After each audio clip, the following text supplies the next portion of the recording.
Welcome to StampinSmiles.com. Today I have a cool technique to show you, very easy, but you're going to love that. And so we're going to make clouds. And so I'm going to start with the Thoughts and Prayers stamp set, and I have the tree from here. And I've already started coloring the back of the stamp because it's not all that exciting to watch someone else color it, but in case you don't know how, let me show you how. I'm using the Stampin' Right Mini Marvelous Markers. Love these, all 48 colors in one big box. And so I just need to gently color the back of my stamp on the side. I don't need to press hard.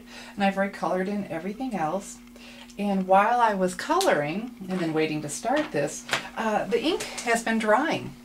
And so this next step is very important. We need to revitalize the ink. And so I need to huff on that. So just bear with me. It's not a prank phone call. You ready? Huff, huff, huff. Revitalize that ink. And I'm stamping this on very vanilla cardstock, and I just want to press everywhere. This is one of the double mounted stamp sets. It saved wood, so it makes the set a little bit less expensive. And I just want to press everywhere, especially since I let all that dry. And my colors were, oh goodness, that turned out pretty. Okay, my colors, I used Always Artichoke and Close to Cocoa. So now that I have my tree, I want some sky. And so I took 5 scallop circles and just glue them together randomly, and this is going to become our cloud template. So I'm going to lay this down. I picked Brocade Blue, the classic ink, for my sky. The dye inks dry very quickly. And a Stampin' sponge, a quarter Stampin' sponge. I'm going to rub it on the pad, pick up a little bit of color, and then place my stencil and just start pouncing, sponging in some color. Can you see what I'm doing? I'm going to do this deep, really deep. The first couple I didn't do real deep because I thought, what if I don't do a good job? I didn't want it to be real obvious, but it's just so much easier to think.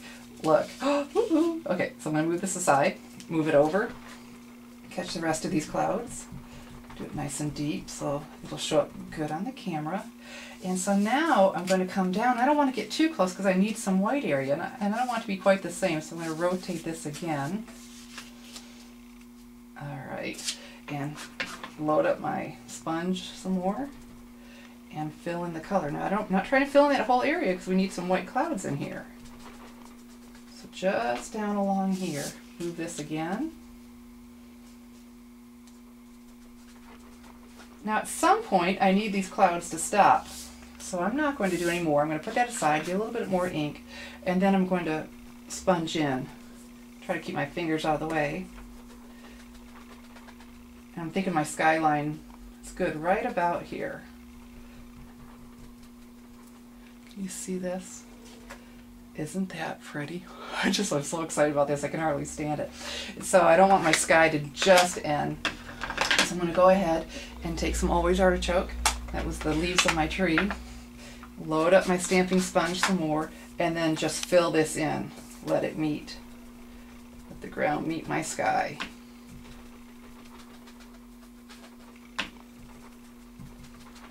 All right. I am just so excited about this. Who would have thought just a silly scallop circle punch could turn out so pretty? So then I needed to finish my card. And so I layered onto the chocolate chip. Let me show you the snail adhesive again. The snail, you know, if you hold your snail up, hold it along, you put your finger where these ridges are, hold it up almost at a 90-degree angle, and go nice and slowly. You get a nice, oh,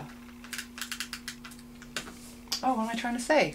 A thing of snail, a line of snail. All right, and then it doesn't leave you any snail snot because all the snail is on the cardstock instead. All right, and so, and just got so much to show you. I'm all excited. Just to dress this card up, then I need to do a couple more things. And this is the Stampin' Scrub. I don't know if you've seen this yet, but this side, it shows raindrops, and so this is where I'll spray my Stampin' Mist. I'm going to gently clean my stamp over here, come to this other side with the umbrella, the dry side, dry it and get off the residual ink. Now I'm ready to use this again. So I'm going to take my Always Artichoke pad, And I wanted something on my background because the base of my card, I mean, it was pretty, but it just wasn't quite enough. See, it's like, oh, that's nice, but needs a little bit more. So I'm going to stamp this up. All right. Haha, stamp it up. Haha. I meant ink it up. Here we go. I'm going to put one here. And then this isn't going to look real pretty on the card, but it'll be okay. We're going to cover it up. And off to the side, I wanted leaves to peek out here. And then leaves to peek out over here. So I didn't want to go off the edge, but I went to the edge, okay, on those. And so now when I put this on here, I have leaves peeking out all over. Isn't that pretty? Let me go ahead and attach this. Again, some snail. We're going to go nice and slow. And all the snail is on the cardstock and not, and what I was talking about, it's not balling up in here and what I call snail snot. Oh boy, everyone says, oh yuck, but come on, what does that look like? It really does look like snot. Alright, and so I thought, well, that's pretty, but still not quite enough. And so, you know, we have buttons that coordinate. Here's an always artichoke button. And then, see this tiny little piece of strip? I cut that using the paper cutter, the tabletop paper cutter.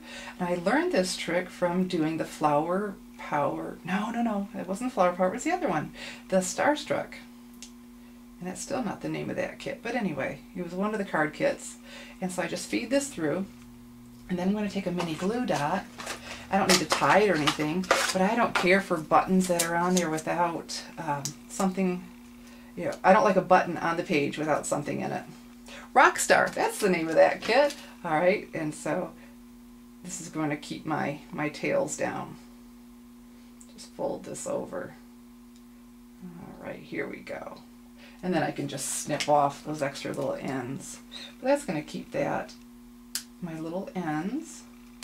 Okay, and then I'm going to take a couple more mini glue dots.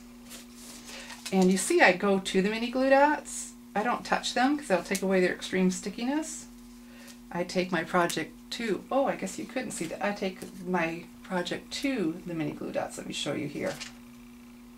All right, and pick them up. And so now, let me go ahead, put this on my card, and I thought, oh, that's a nice little touch, isn't that? It's those little touches that are so great. Okay, and so now I want a greeting, and here I just have a strip of Very Vanilla. I take my chocolate chip pad. There are a couple of things in here, praying for you and sharing in your sorrow, and I'm going to do the praying for you, and I don't know if you know this, but you go ahead and stamp first. With our punches, with the handle, it is so easy to then go ahead and do this upside down so I can see where I'm punching and I can get everything in there centered. Alright, punch, I'm done. I go, that's really pretty, but needs a little bit more. So here's my artichoke pad, and I already have this sponge. I'll sponge around this outside. How quickly that is. I like to sponge up in the air. And then just one more small touch, but it makes a difference. Instead of just laying that flat on there, I'm going to take the Stampin' Dimensionals. They're honeycombed. Put one on each side. One in the center would be okay, but I didn't care for it. Hey, and I learned this really cool trick at Regional. It was worth the price of admission. Because sometimes it's hard to get these off. Take your fingernail and push down, and look how easy this comes off. It gives you, it lifts it up for you. I'm going to go ahead and put this on our card. And here's our finished card. Praying for you. Clouds. Just think of all the things you could do. You could do sunsets, sunrises, all those beautiful colors. Thank you for watching.